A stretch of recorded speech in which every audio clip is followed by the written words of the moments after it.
Seja muito bem-vinda e muito bem-vindo ao Entenda Genética. Eu sou a Natácia e hoje nós vamos conversar sobre fatores sabotadores que nós temos que nos impedem a ter o nosso domínio nas análises e interpretações de dados genéticos, né? Então, gente, tem alguns elementos que, digamos assim, que ou atrasam, ou impedem, ou nos roubam, tá? Esse domínio nas análises e nas interpretações dos dados genéticos. E hoje eu quero conversar com você sobre esses fatores sabotadores. Eu até vou começar a fazer agora aqui no Entenda Genética essas conversas, né, de sabotadores do DNA, né, os sabotadores das análises e interpretações dos dados genéticos.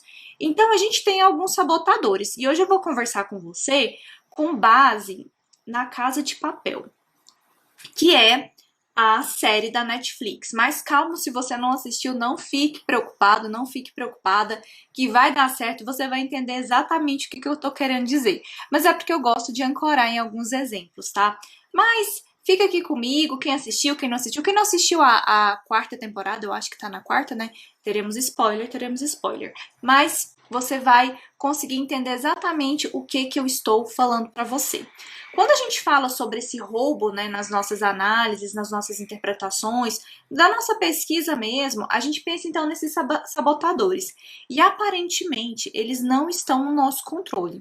Aparentemente, são aspectos que você não tem controle nenhum deles, que você não sabe como manejar. Inclusive, você acha que esses fatores são responsáveis pelas coisas não funcionarem muito bem e que não tem como resolver. E eu vou te mostrar que não, que a gente consegue resolver e que a gente consegue trabalhar cada um deles, tá?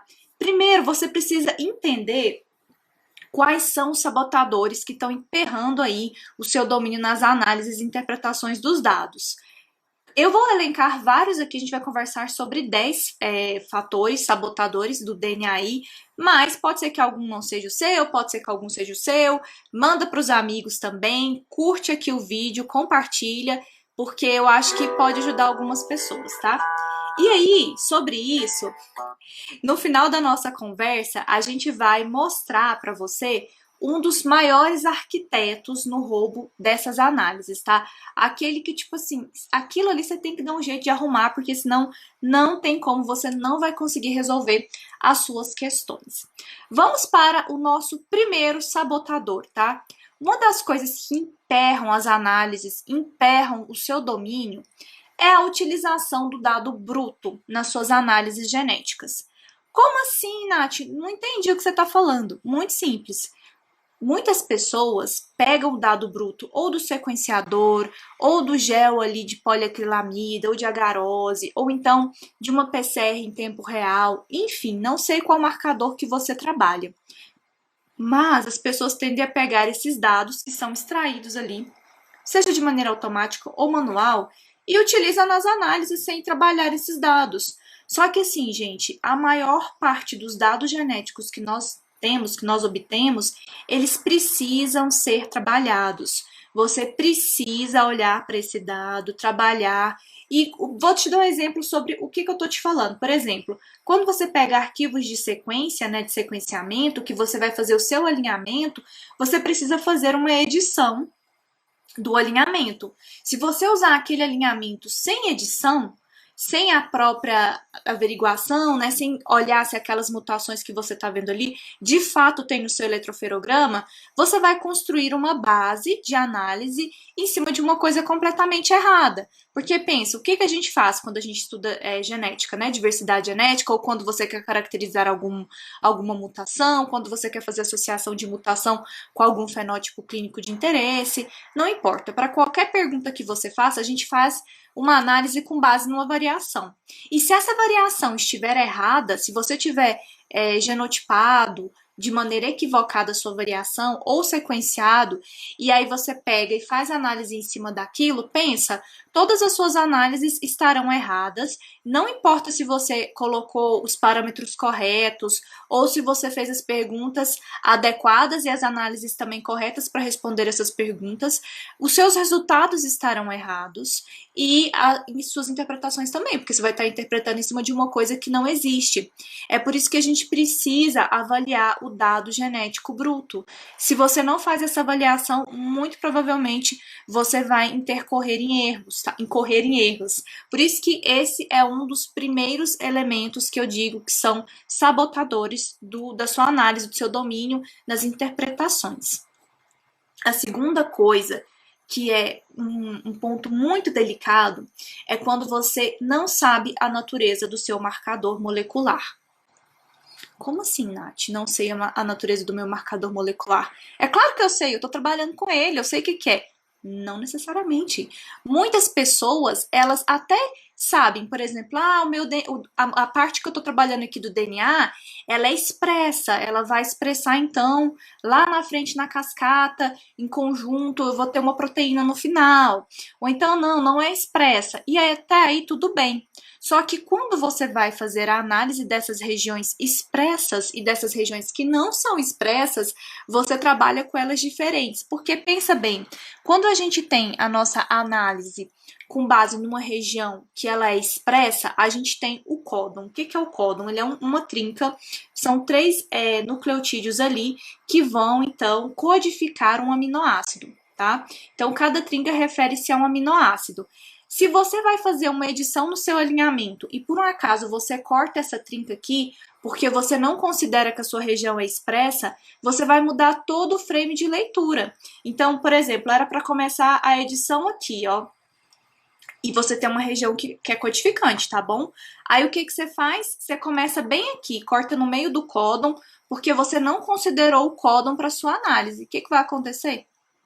Daí pra frente, minha gente, ficou tudo equivocado. Você analisou tudo errado. Por quê? Porque já não é mais o códon, né? Você vai mudar toda a matriz de leitura. E isso faz toda a diferença nas suas interpretações.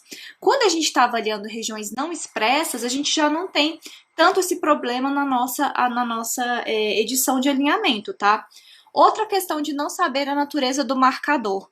Muitas vezes você vai fazer algumas análises que elas vão precisar de uma informação que é a taxa de substituição nucleotídica.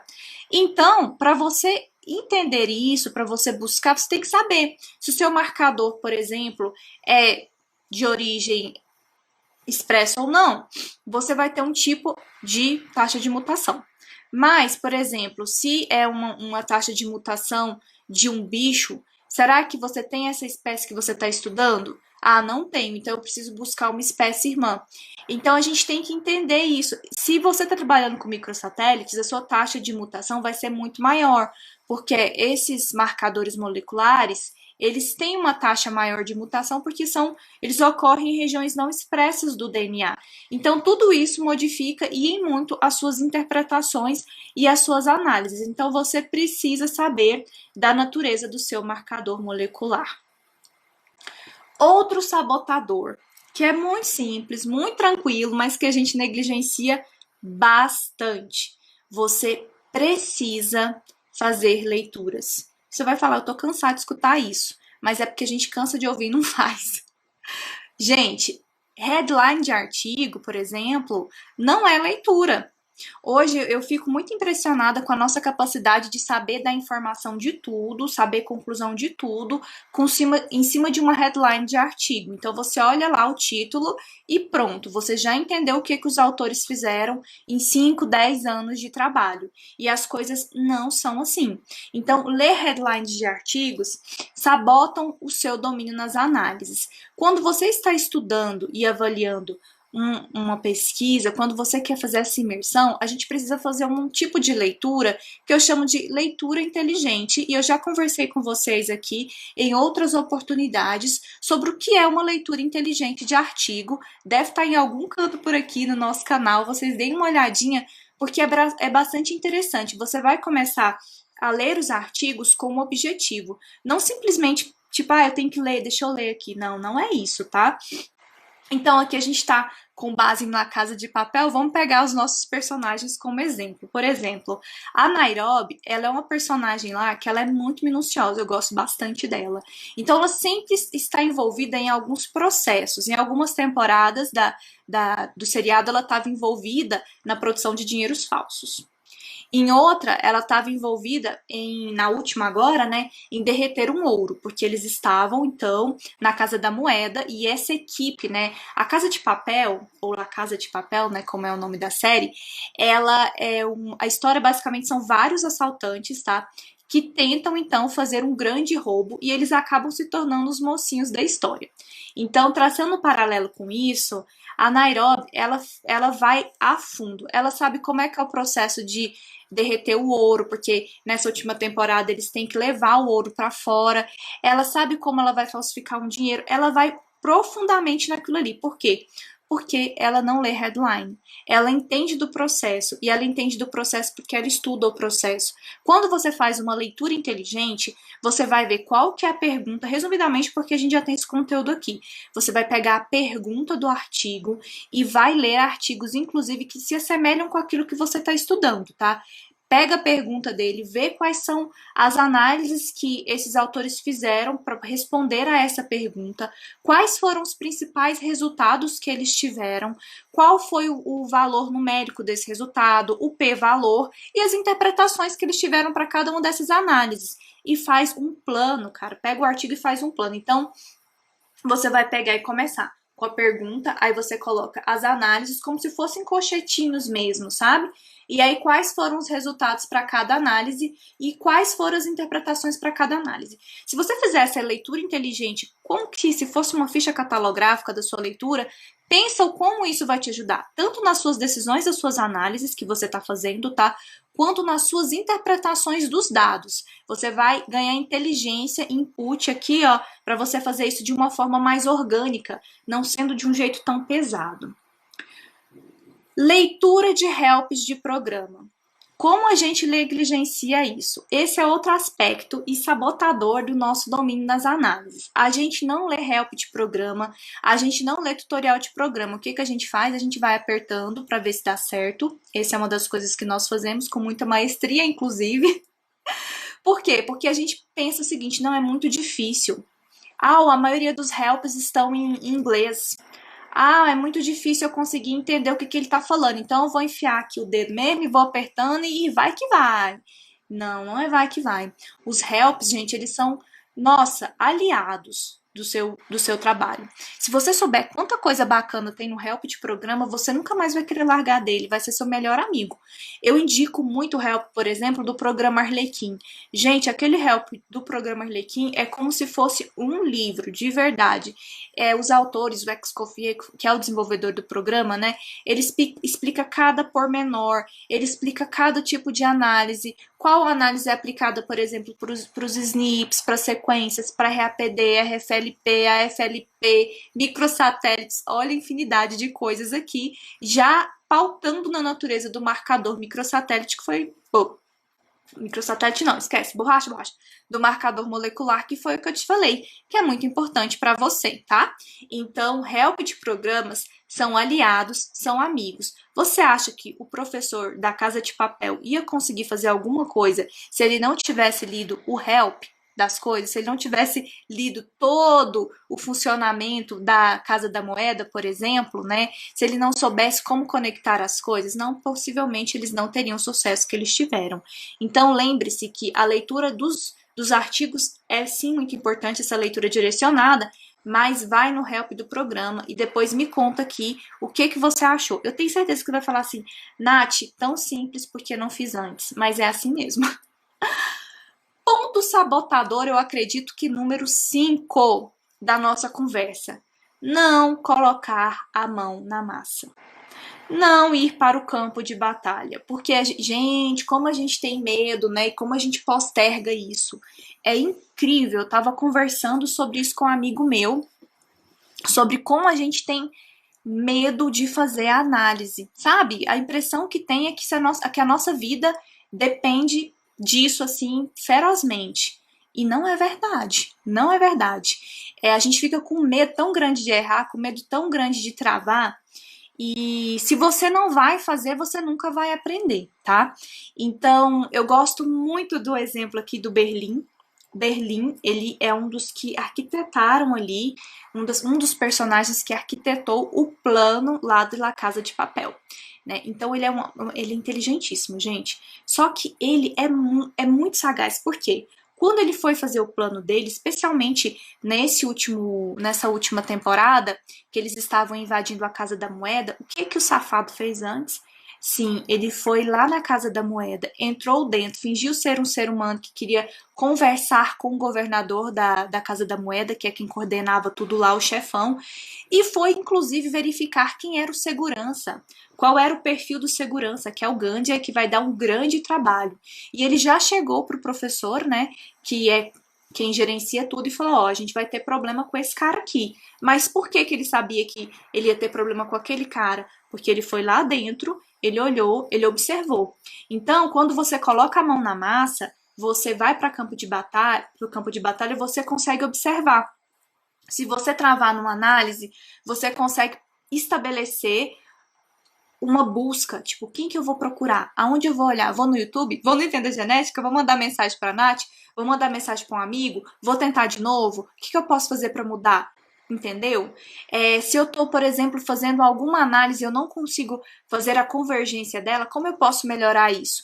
Se você não faz esse tipo de abordagem, você nem sabe que você tem que ver convergência de análise. Você nem sabe os problemas que virão, que você precisará responder. Então você fica muito cego, tipo um cego no tiroteio, você nem sabe o que vai acontecer. Hoje eu dei um exemplo pro meu esposo, até um exemplo meio tosco, gente, mas é porque eu falei, gente, faz sentido. Imagina quando você não planeja isso, você não tem noção do que está acontecendo, você não põe a mão na massa. E você é a dieta de um leão. Mas você não sabe que você é a dieta de um leão. Você não sabe disso, porque você não sabe de nada, você nunca foi pro campo de batalha.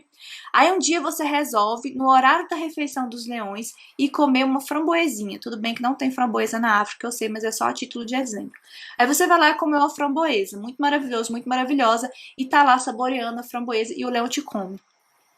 E aí você pensa, meu Deus, porque o leão me comeu? Tudo bem que você morreu e também não necessariamente vai pensar nisso, mas vamos pensar que você teve essa consciência.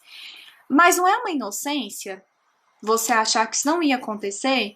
Mas para você que tá de fora olhando o cenário, falar, não, realmente é a inocência da pessoa achar que do bichinho achar que isso não vai acontecer. Mas é porque ele não foi para campo de batalha, ele não caiu, não levantou. E aí quando ele foi para valer, levou uma rasteira. Então, quando você está trabalhando com as análises e interpretações dos dados genéticos, você tem que entender que são 3 caminhos importantes para isso. É o conhecimento com base na leitura, né? E todo esse fundamento, essa bagagem que a gente precisa. A prática e a repetição. Conhecimento, prática e repetição. Você só vai ficar bom nas análises se você praticar e repetir e souber o fundamento delas. Gente, não tem outra receita, tá? É claro que quando você tem uma orientação adequada e direcionada para o caminho certo, essas coisas facilitam bastante. Você não vai ficar arrancando cabelo, chorando pitanga. Facilita muito, muito mesmo. Eu sei que facilita, né? Mas, tendo essa orientação ou não, são esses os pilares que vão te levar ao sucesso dentro das análises genéticas. Sabotador número 6, acredito. Uma coisa que eu duvido que vocês pararam para pensar, e só quem pôs a mão na massa vai saber desse problema. Gente, muitas vezes eu recebo mensagem de pessoas falando assim, Nath, eu fiz a análise tudo certinho, eu segui o tutorial, inclusive dos meus alunos do método DNA, do curso que eu tenho, né? O que a gente tem? A gente tem aulas lá, e aí nessas aulas os meninos, as meninas, eles têm que seguir as aulas, tem um tutorial tudo certinho e o arquivo de entrada. Então, em tese não tem erro, né? Só que direto eu recebo uma mensagem ou outra, Nath, não deu certo, não consegui convergir, o que aconteceu? E aí eu falo, você deu uma olhadinha no espaço do seu computador? Porque algumas vezes a gente não tem uma quantidade de espaço mesmo no computador. Aí você vai fazer a análise, você tem o resultado parcial. Exemplo, Nath, de uma análise que eu teria um resultado parcial e eu não teria o resultado total no meu computador. Análises no programa Structure. O programa Structure é para determinar os grupos genéticos populacionais. Então, se você faz essa análise, por exemplo, e não tem espaço no seu computador, o programa ele vai registrar os resultados que cabem no seu computador. E isso não é porque você fez a análise errada, entendeu? Aí você pega, a gente utiliza alguns sites, tá? Para fazer essa determinação dos grupos genéticos. Olha lá nos sites, no site, né, vê o resultado e olha assim, uai, mas eu fiz 20 simulações e aqui eu tô tendo alguns grupos genéticos que tem 5 simulações, 4 simulações, o que eu fiz de errado? Nada, você simplesmente não tinha espaço no seu computador. E aí você fica quebrando a cabeça, achando que você tá com o resultado errado, quando na realidade você simplesmente tá com um problema físico que você precisa arrumar. Então pensa, e às vezes a gente só consegue verificar isso, né, quando nós estamos com a mão na massa. Essas coisas as pessoas não contam pra gente. Não contam. E às vezes você fica lá. Eu já fiquei semana tentando entender, justamente no Structure, por que os meus parâmetros não estavam corretos, o que eu estava fazendo de errado, quando na verdade era só o meu computador. Eu perdi meses repetindo análise, fazendo, trocando parâmetro, mas era o meu computador. Então, eu aprendi isso indo para o campo de batalha, né? Erro, eu acho assim, o próximo erro é o erro sabotador assim mais power de todo o multiverso do DNA. Com certeza é aprender a análise quando se tem o dado genético. E eu já falei isso para vocês um bando de vezes e eu vou voltar a falar isso um bando de vezes, tá? Gente, não espera para aprender a fazer análise quando você estiver com seu dado genético na mão ou quando você estiver com condições de temperatura e pressão favoráveis para o seu cérebro funcionar.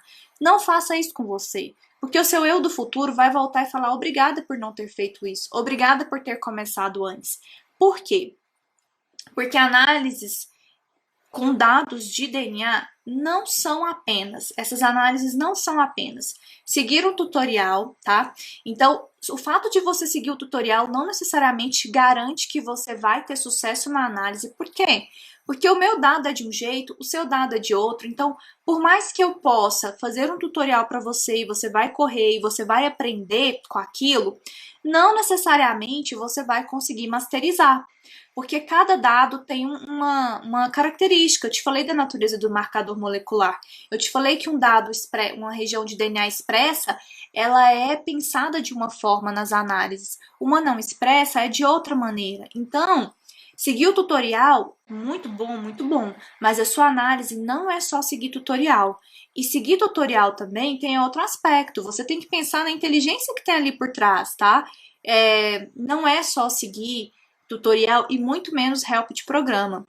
Esses são elementos fantásticos que te ajudam, mas se você não colocar a mão na massa, você não vai conseguir masterizar. E também outro erro muito crucial dentro dessa categoria, apertar o default. Sim, apertar o default é muito mágico, é muito maravilhoso. Você dá um enter e as coisas começam a correr e você pensa, pronto, está tudo maravilhoso, mas não é, tá? Gente, apertar o default pode ser o maior erro que você está cometendo. Eu não te falei que cada dado é de um jeito? Imagina, se você aperta o default, esse default do programa, ele vem pra, tipo assim, como é que eu posso falar? Eu tô bananando, mas vamos lá. O default é a base, certo? Como é que eu vou aplicar uma coisa básica para todas as particularidades que existem de dados no planeta? Não vou. O default é uma base que o programa dá para você conseguir organizar e colocar os seus priors, tá? Para você colocar a sua informação, a informação daquele dado. Por isso que muitas vezes apertar o default do programa não vai resolver o seu problema. Ó, exemplo de dado que dá muito errado análise que dá muito errada quando você aperta o default do programa. Análises no Lamarck, por exemplo, tá? O Lamarck é um programa desenvolvido por Kerner, que é uma pesquisadora e colaboradores do laboratório do professor Berli. E aí o que acontece? Nesse programa você consegue estimar taxas de migração, você consegue verificar se as suas populações estão em crescimento populacional ou equilíbrio demográfico, ou se passaram por um gargalo populacional. Você consegue inferir várias coisas nesse programa. Mas, se você usar o default, você pode obter resultados equivocados, tá? Da mesma forma, o programa BEAST. O programa BEAST, você pode usar ele para uma infinidade de coisas. Entre elas, fazer uma árvore datada para suas linhagens. Então, você vai saber exatamente quando os seus grupos de população se divergiram. Este programa também, se você usar o default, muito provavelmente você não vai conseguir uma convergência das suas análises, tá? Inclusive sobre isso, sobre convergência das análises, este é um outro aspecto que é um calcanhar, que é um problema muito grande e um enorme sabotador nas análises. Além de você não ter só que bater no help do programa ou no tutorial ou dar um enter, né, dentro do que a gente fala de default, quando você não vai para o campo de batalha, você acha que, uma vez que você consegue os parâmetros corretos, você analisa só uma vez. E não é isso.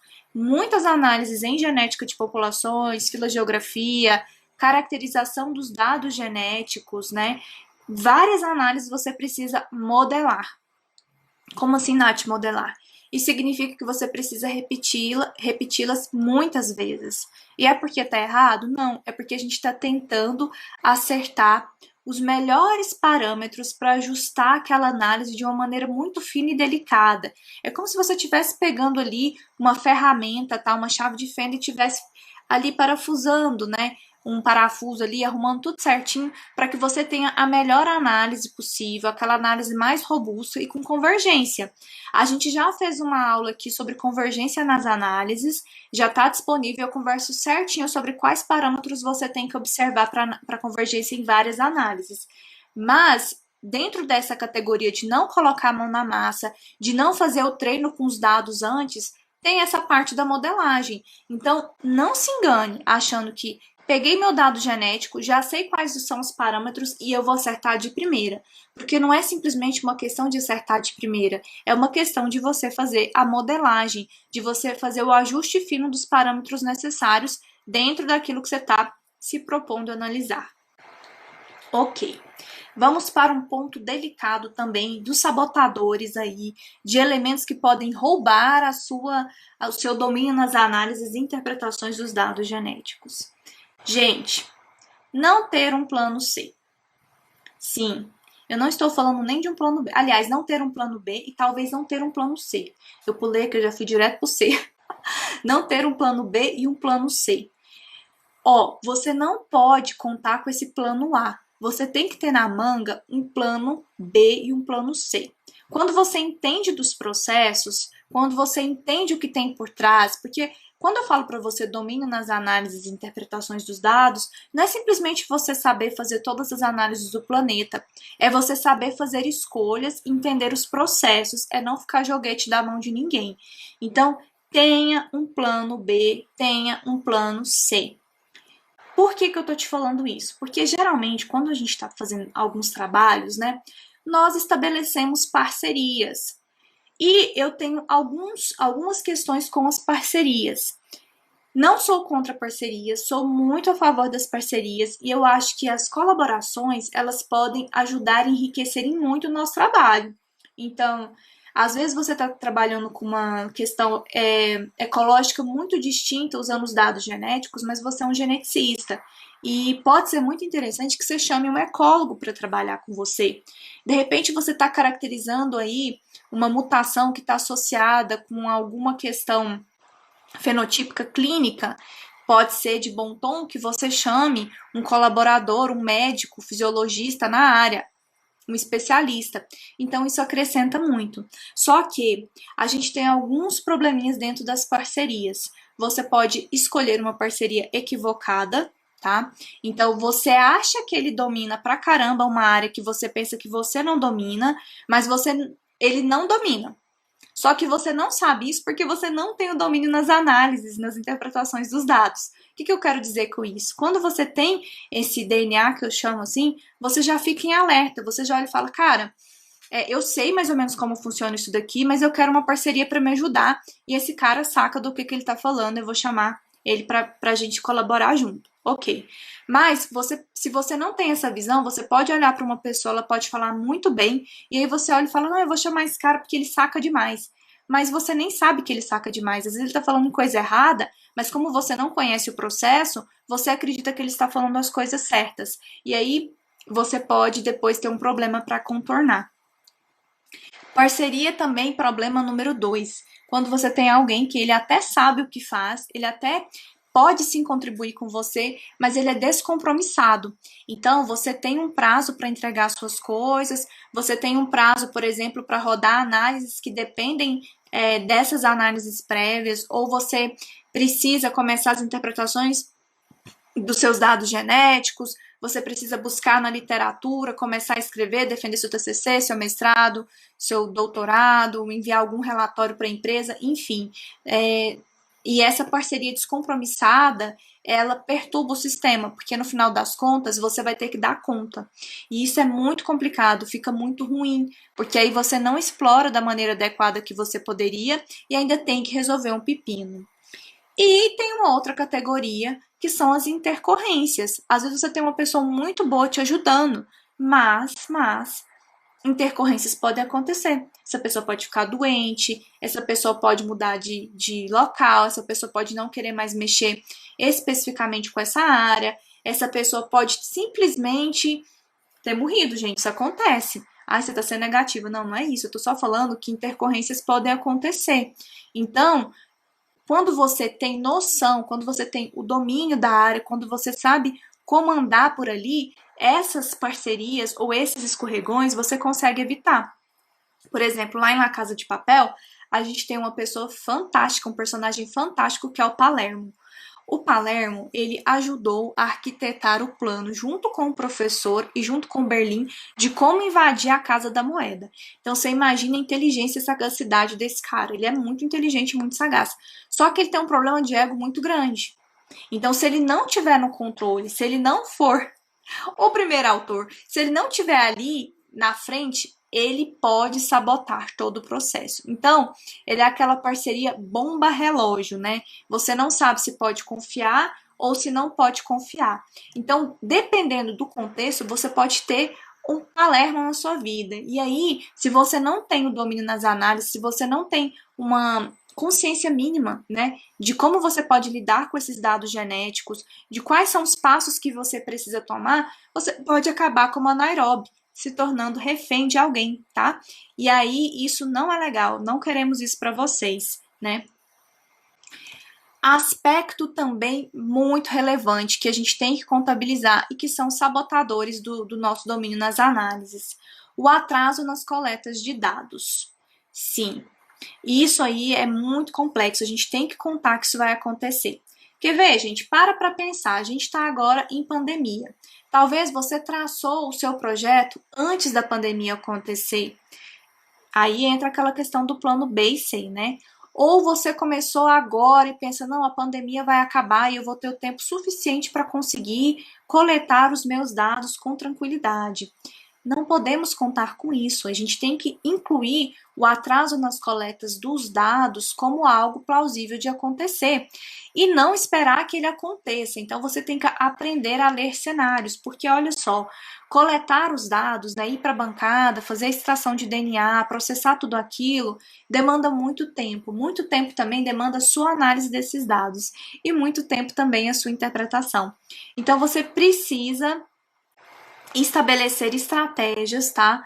Para conseguir contornar ou o atraso, ou ter um plano B, ou avaliar, olha, durante esse tempo não é possível que eu tenha esses dados em mãos, tá?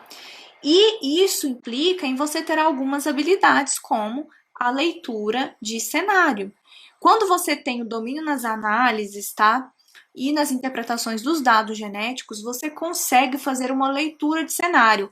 Não necessariamente você vai saber todos os passos, como que você vai analisar cada programa, não é isso. Mas você tem noção de quanto tempo você demora para fazer uma análise, de quais são os passos que você tem que fazer para desempenhar essa análise, quais são os programas, como você vai interpretar cada um deles, quais artigos você vai utilizar para fazer a sua discussão. Então, são vários fatores. Se você sabe ler cenários, pega um mapa e consegue verificar onde você está, aonde você quer chegar, as coisas ficam mais fáceis. Você consegue tomar atitudes mais rápidas sob pressão, tá? Então, aqui a gente pensa, por exemplo, o que aconteceu com a Tóquio, lá na Casa de Papel. Aconteceu um problema muito grande lá, que a Nairobi, ela recebeu um tiro, tá?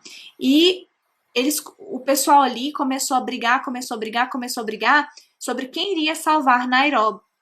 E a Tóquio assumiu. Ela assumiu por quê? Porque ela tinha estudado, ela tinha olhado, treinado sobre cirurgia, sobre o que fazer naquele momento de pressão, sobre como proceder. Não é fácil você agir sob pressão, mas quando você tem um conhecimento geral sobre o que fazer, você consegue tomar as atitudes acertadas, tá? Não é simplesmente decisão da cabeça, não. Atitudes acertadas. Olha o Lincoln falando com a gente. Olá, boa noite, Lincoln. Seja bem-vindo aqui conosco. Então, gente, essa leitura de cenário, ela é um fator, assim, muito importante para você, que te põe lá na frente, tá?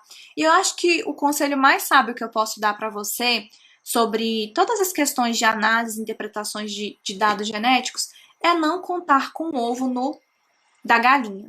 Não conte com isso, tá?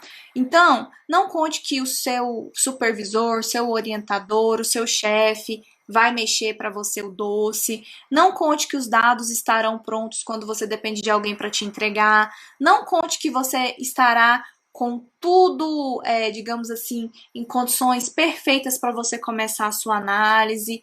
Não conte que você vai conseguir fazer a leitura só no final e vai separar as coisas em caixinhas, do tipo, ah não, agora eu vou extrair o dado, agora eu vou analisar o dado, agora eu vou interpretar o dado, agora eu vou discutir o dado.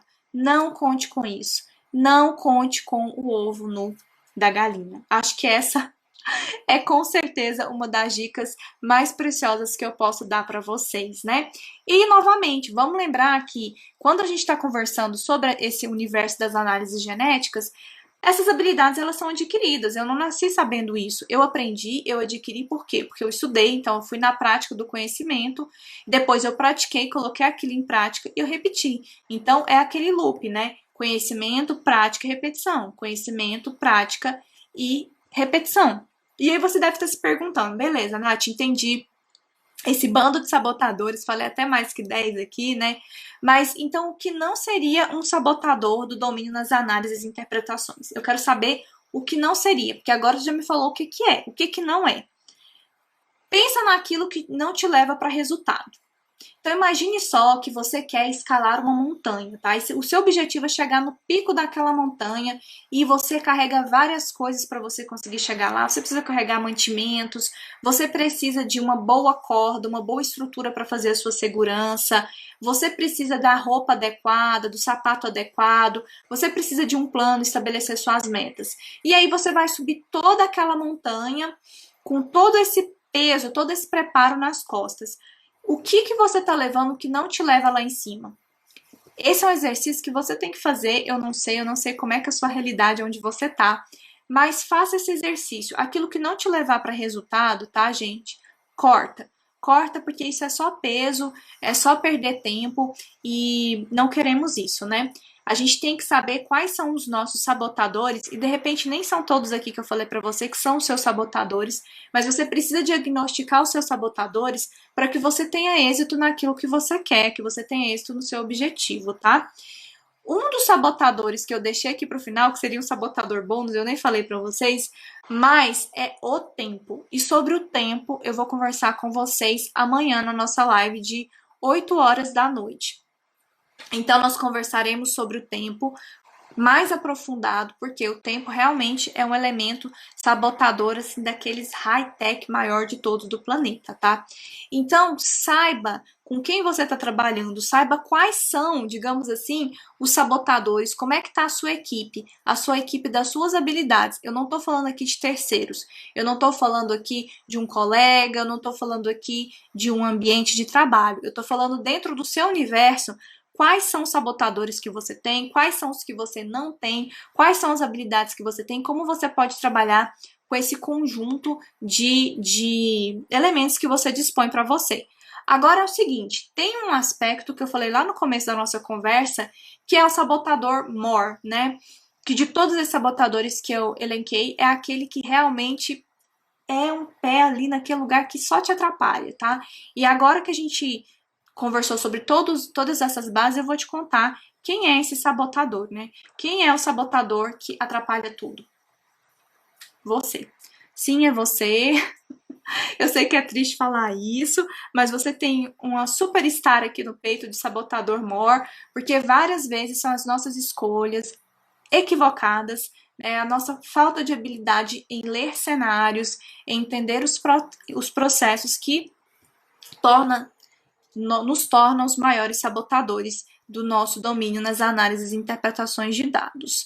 A gente pode conversar sobre isso também com mais profundidade. Se você quiser, coloca aqui sua pergunta, sua sugestão de tema, mas a gente tende muito a responsabilizar outras pessoas pelas decisões que são nossas. Então, atrasou a obtenção de dados, é culpa de não sei o que lá, precisava que alguém lesse meu projeto. É culpa de... Não. No final das contas, é você que vai ter que responder isso. E eu sei que pode parecer um pouco revoltante do jeito que eu tô falando, né? Que nós somos os maiores sabotadores. Mas eu digo isso que é porque às vezes a gente aceita algumas situações, às vezes a gente não se informa e fica mais fácil a gente responsabilizar outra pessoa. Só que no final das contas, quem vai ter que responder pelo nosso trabalho somos nós mesmos. Então é por isso que a gente tem que dar um jeito e a gente tem que ter consciência que sim, nós temos esses sabotadores aí e que a gente precisa trabalhar com eles antes que eles acabem conosco. E a gente não quer isso, né? Eu quero que vocês brilhem, eu quero que vocês, assim, voem aqui e vão longe, consigam ter os seus trabalhos, me enviem eles aqui para eu olhar. Eu quero isso. Por isso que a gente conversa tanto sobre esses aspectos. Por isso que a gente conversa tanto sobre esses aspectos, pessoal. Bom, dito tudo isso, eu agradeço muito a presença de cada um de vocês, aqueles que chegarão, aqueles que assistirão no futuro. Muito obrigada e até a próxima, até amanhã, tá bom? Beijo grande e até breve!